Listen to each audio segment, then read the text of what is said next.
सकते हैं कि ये आदमी पार है या नहीं। राक्षसों की आंखें आप पहचानते कैसे? राक्षसों की आंखें बिल्कुल बिल्ली जैसी थी। आपने बिल्ली की आंखें कभी देखी है कि नहीं पता नहीं, पर बिल्ली की आंख में उसका जो ये सफेद रेटिना जो होता है वो छोटा होते होते एकदम एक उसकी जो बीच की जो प्यूपिल होती है वो एकदम छोटी होकर के एकदम लुप्त हो जाए। अगर राक्षस आपको अपनी आंखें थोड़ी देर देखने दें, क्योंकि राक्षस लोग इतने अपने को छिपा करके आए कि आप उनको पहचान नहीं पाते, पर बहुते गुरुओं को अगर आप जाकर उनकी आंखें देखें तो आपको ये उनमें दिखाई देगा कि थोड़ी देर में उनकी आंखें जाकर के एकदम लुप्त होती। ज्यादातर वो आंखें अपनी चुराई। अगर आपने आपकी और उनकी आंखें हुई तो आप देख सकते हैं कि एकदम बिल्ली जैसी उनकी आंखें एकदम चट से अंदर घूम जाती। यह उसकी पहचान, क्योंकि वहां ईसा मसीह का तत्व नहीं, ईसा मसीह वहां जागे हुए नहीं। वहां पर अत्यंत घृणित इस तरह की विचारणा और मंत्रणा होती रहती है, और इस वजह से वो आपसे डरते हैं। बहुत से ऐसे भी लोग होंगे कि जिनको आप छुइए तो उनको शॉर्ट सर्किट हो जाएगा, धड़ से नीचे गिरते हैं।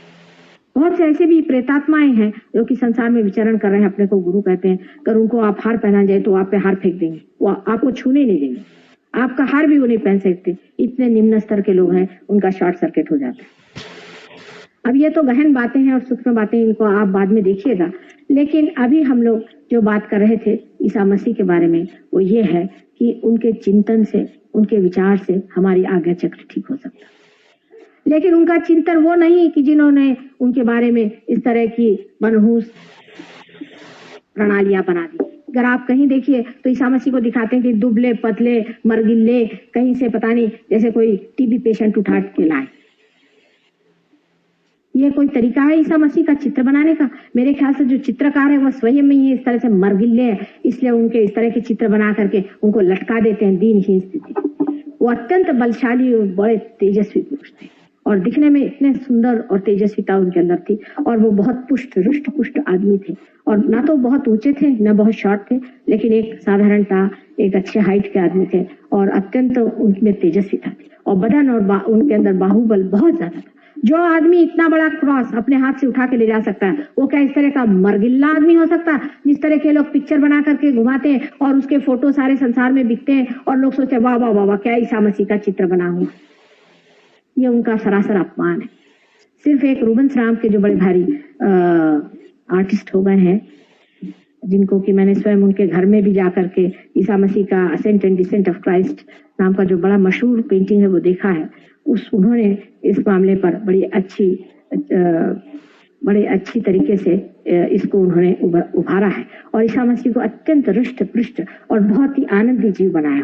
क्योंकि आजकल सारी दुनिया में एकदम हड्डी मारका, लंबी चौड़ी, लंबी सी लड़कियों को ही खूबसूरत माना जाता है, एकदम हड्डी मारका। अगर ऐसे बच्चे देखते हैं तो उनको उल्टी आती देख करके, उस पर भी हील्स पहन करके वो आती है, उनको फर्स्ट प्राइज ब्यूटी में मिलता है। एकदम लंबी, बिल्कुल दुबली पतली, जैसे कि अभी गिर जाएंगी कि मर जाएंगी, वो भी हील्स पे चलती हुई आती है। छोटे बच्चे देखते हैं तो वो कहते बाप रे, ये कौन मकड़ी के जाले चले।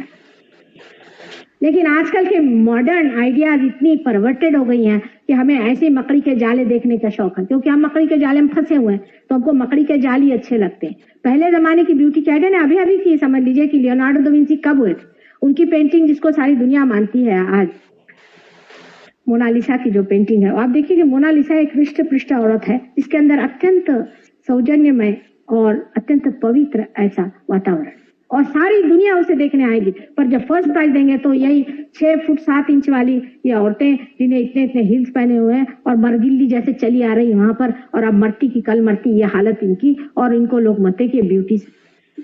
मनुष्य की कल्पना भी उसकी विकृतता के साथ बदलती गई, और इस तरह के लोगों को जब हमने मान लिया कि हमारे आदर्श हैं, तो रात दिन यही धंधा औरतों को लगा हुआ है कि हम इस तरह से किस तरह से बन जाएं कि इस तरह की हमारी भी मकड़ी जैसी हालत, और उसके लिए मेहनत करेंगी और दौड़ेंगी और ये करेंगी।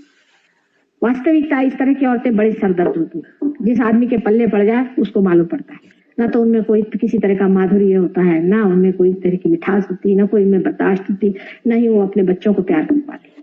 लेकिन इस तरह की परवर्टेड आइडियाज हमारे अंदर आ जाती हैं, और ऐसी औरतों को देख देख करके हमारे अंदर की जो सौंदर्य भावना है इतनी कलुषित हो जाती है कि हर रास्ते पर की स्त्री की ओर हम नजर डालते हैं। अब आपके लिए ऐसा लगता है कि माता जी कहाँ की पुरानी बातें कर रही हैं, लेकिन जो सनातन बातें मैं आपसे कह रही हूँ, ये सनातन शाश्वत बातें कि हर रास्ते पर की चलने की वाले औरत की ओर आप गंदी नजर डालते हैं, यहाँ तक कि एक भी औरत पे डालना महापाप माना गया है। तो आप सोच लीजिए कि रात दिन रास्ते चलते आप कितने पाप कर्म कर रहे हैं।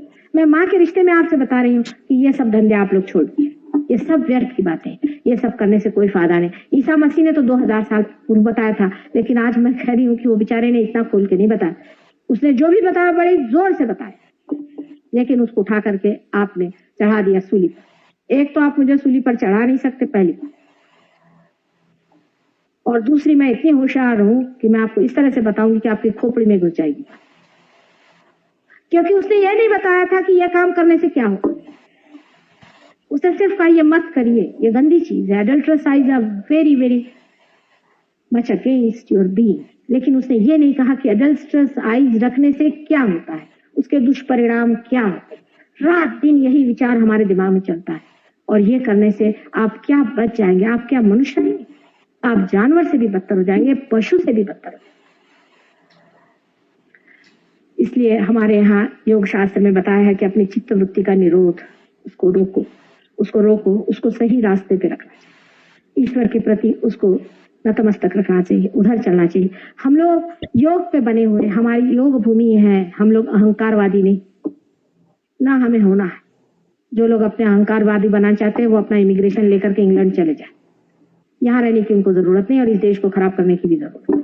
हम लोगों का अहंकारवादिता नहीं करनी है, हम लोगों को योग भूमि के तरह यहाँ रहना है। और एक दिन वो आएगा जिस दिन हम अपने योग को पाएंगे और हमारी पुण्य भूमि का फल जब हमें मिलेगा तो सारा संसार आपके चरणों में आएगा। उस दिन वो जानेंगे कि ईसा मसीह कहाँ के थे, और उस दिन जानेंगे कि ईसा मसीह को कहाँ असल में वर्ण किया गया है। आज भी अपने भारत भूमि में स्त्री की बहुत इज्जत है, नारी जाति की बहुत इज्जत है, और आज भी माँ को माँ माना जाता है और बहन को बहन माना जाता है। वो यहाँ आकर समझेंगे कि ईसा मसीह का सबसे ज्यादा आदर और अनुसरण इस देश में होता है, न कि उन देश में जो अपने को क्रिश्चियन नेशंस बन के घूमते। आपके लिए जो कुछ भी बताना है वो तो इतना ज्यादा है कि आप जानते हैं, मैंने कहा है कि 500 पेज की किताब लिखी है, उसमें ईसा मसीह पे न जाने कितने पेजेस इस लड़के ने भेजे, क्योंकि ये कैथोलिक था जाति का और इसलिए इसको काफी उस पर विचार है। और ये खुद ही प्रीस्ट होने के लिए पहले कहीं गया हुआ था और इस तरह से इसने सब चीजों का बड़ा अन्वेषण किया। और जब इसने समझ लिया कि ईसा मसीह ये हमारे ही अंदर बसे हुए हैं और हमारे ही अंदर है, और जब तक हमारा पुनर्जन्म नहीं होता, ईसा मसीह ने कहा है कि you are to be born again. ये जो बर्थ होता है दूसरा, ये कुंडलिनी के ही मार्ग से होता है, और कुंडलिनी जब तक जागृत नहीं होगी आपका फिर से जन्म नहीं हो सकता। जब तक आपका दूसरा जन्म नहीं होगा तब तक आप परमात्मा को नहीं जानेंगे। आप नए सिरे से बाइबल पढ़ें, पार होने के बाद पढ़ें, आपको आश्चर्य लगेगा कि सारे इसमें सिवाय सहयोग की महती गाने के और ईसा मसीह ने कुछ किया है। उनकी एक एक बात ऐसी है कि जो हम लोग अपने हृदय पे लेते, लेकिन जिनके पास आंख नहीं है वो उसे समझ नहीं पाते, उसका भी प्रयास करते और झूठी बातें करते। अब यही उन्होंने अगर बात कही कि I am the path, I am the door,